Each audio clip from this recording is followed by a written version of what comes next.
అధికారం లేకుండా చేసి ఏం చేసినాం? అధికారాన్ని తెచ్చి మీ భూమి మీద అధికారాన్ని మీకే ఇచ్చినాం. మళ్ళీ ఇలా కాంగ్రెస్ వాళ్ళు మాట్లాడుతూ ఉన్నారు, కౌలు రైతులను మాట్లాడుతూ ఉన్నారు. కౌలు రైతులను మళ్ళీ పుట్టిస్తే మళ్ళీ ఎక్కడికి వెళ్ళి చేస్తారు లెక్క? ఎవడు రాస్తాడు లెక్క? కౌలు అంటే నేనేమంటున్నా అంటే, కౌలు అంటే ఏంది? కిరాయికి ఇచ్చుడు, ఇల్లు కిరాయికి ఇచ్చినట్టే, పొలం కిరాయికి ఇచ్చుడు. తప్ప నాకు చేత కాదు, ఈ పంట నేను చేయలేను అంటే ఇంకో కానీ కౌలుకి ఇస్తాం. బంజారాయిల్స్లో బంగ్లాలు కూడా కౌలుకి ఇస్తారు కదా, లక్ష స్క్వేర్ ఫీట్లు కట్టి. నేనన్నా మరి అక్కడెందుకు రాయరు కబ్జాదారు కాలం అని చెప్పి?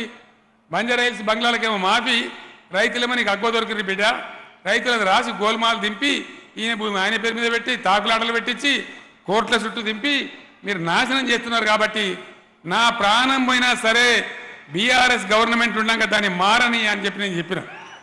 నేను మీ అందరిని ఒకటే కోరుతున్నా, మీ భూముల మీద హక్కులు మీకే ఉండాలి. ఇలా కాంగ్రెస్ మళ్ళీ కౌలు రైతులను దుకాణం మొదలుపెట్టింది. వాళ్ళు ప్రకటించిన మేనిఫెస్టోలో కూడా చెప్పినారు. అంటే ఏమన్నట్టు, ఇవాళ పిసిసి అధ్యక్షుడు సిఎల్పి లీడర్ బట్టి విక్రమార్క కుల్లా చెప్తా ఉన్నారు, ధరణిని తీసి బంగాళాఖాతంలో ఇస్తారట. అంటే మళ్ళీ ఎవడెవడొస్తాడు?